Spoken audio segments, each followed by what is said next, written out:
Welcome to Connected Through Change. Men supporting menopause, two voices, one journey. Your host is Russell Betts, author of the international best-selling book, The Good Husband's Guide to Menopause, and founder of the Connected Through Change movement. Each week, you'll hear both the men's and women's perspectives, so you can understand what's really happening beneath the surface and learn how to stay steady, supportive, and connected through one of life's biggest transitions. If you want clarity, confidence, and a stronger relationship during menopause and beyond, you're in the right place. Let's begin. Hey everyone, welcome back to another episode of Connect Through Change, Men Supporting Menopause. I'm your host, Russell Betts, and today we're diving into a topic that I believe is truly foundational resilience. Often, we think of resilience in terms of enduring or recovering from hardships, but today I want to look at it from an angle that might stretch a bit further.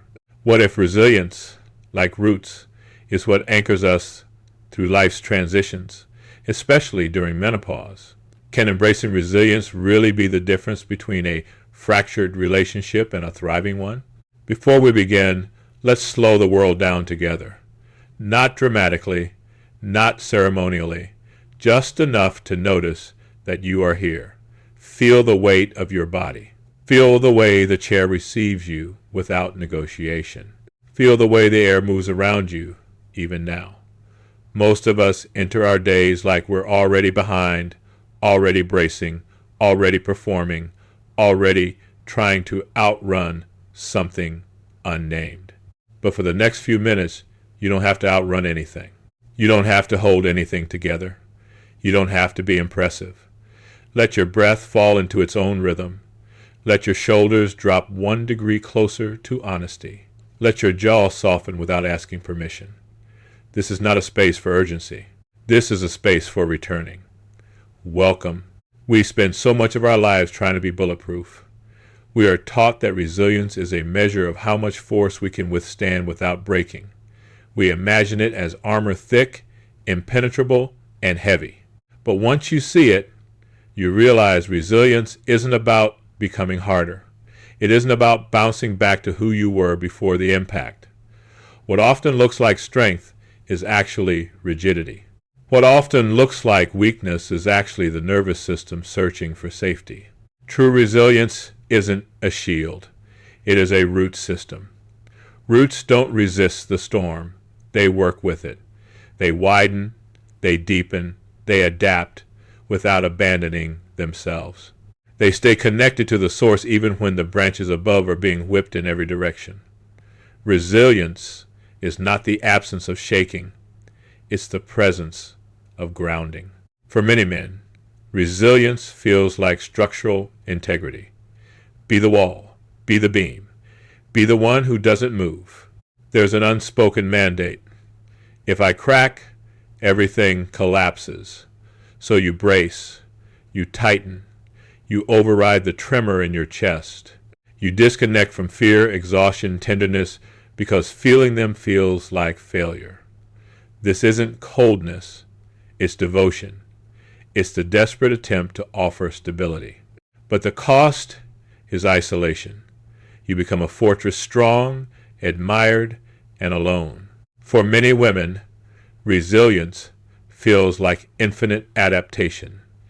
Be the vine. Be the one who bends. Be the one who reads the room before anyone else knows there is a room. There's an unspoken mandate. If I stop adjusting, the connection breaks. So you anticipate. You soften. You stretch yourself into shapes that don't match your soul. You abandon your own center to maintain the emotional ecosystem of the house. This isn't manipulation. It's devotion.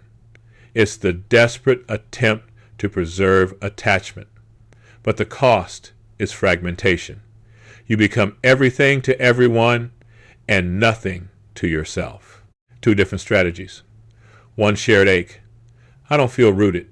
Both the rigid wall and the twisting vine are brilliant survival strategies. They kept you alive, they kept the family together, they kept the peace, but they are not resilience. They are high energy defenses. Let's pause here. Notice your body. Where are you bracing? Where are you shrinking? Where are you overfunctioning?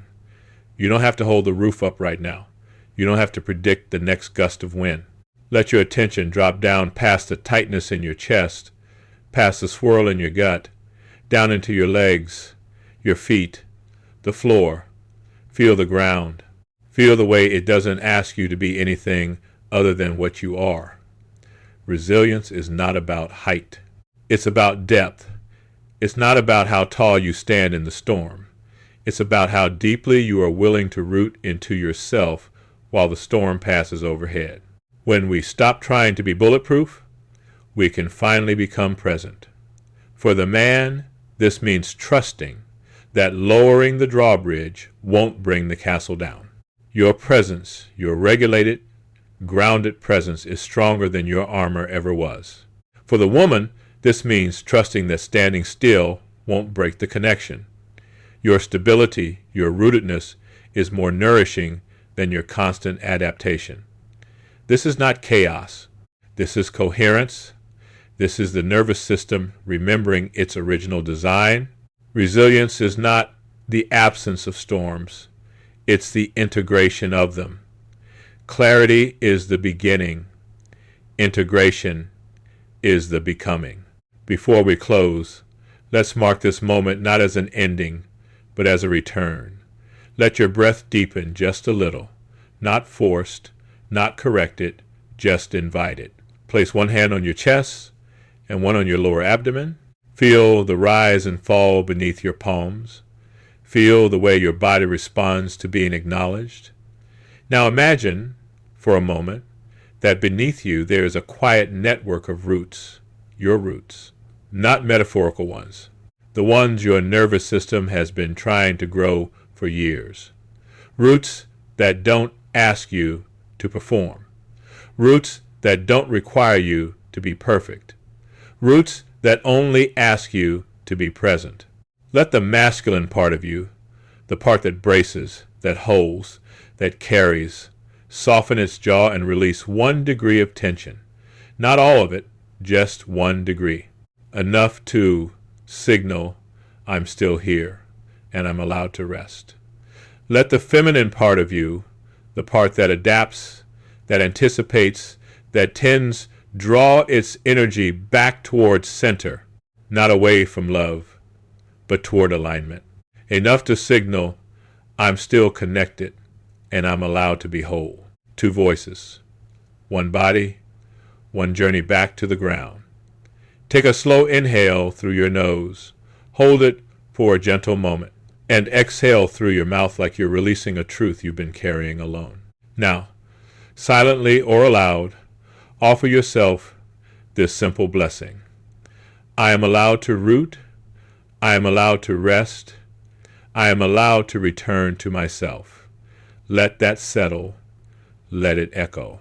Let it become part of your internal landscape. And as you step back into your day or your night, carry this with you.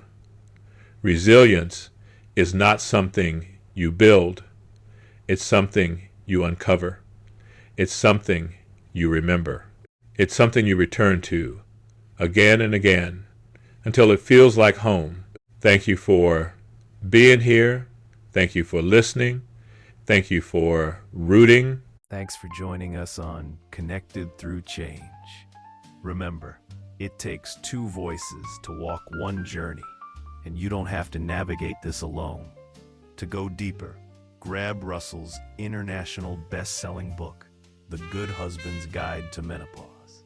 Explore the weekly blog or take the Communication Clarity Assessment at connectedthroughchange.com. Stay steady, stay connected, and I'll see you in the next episode.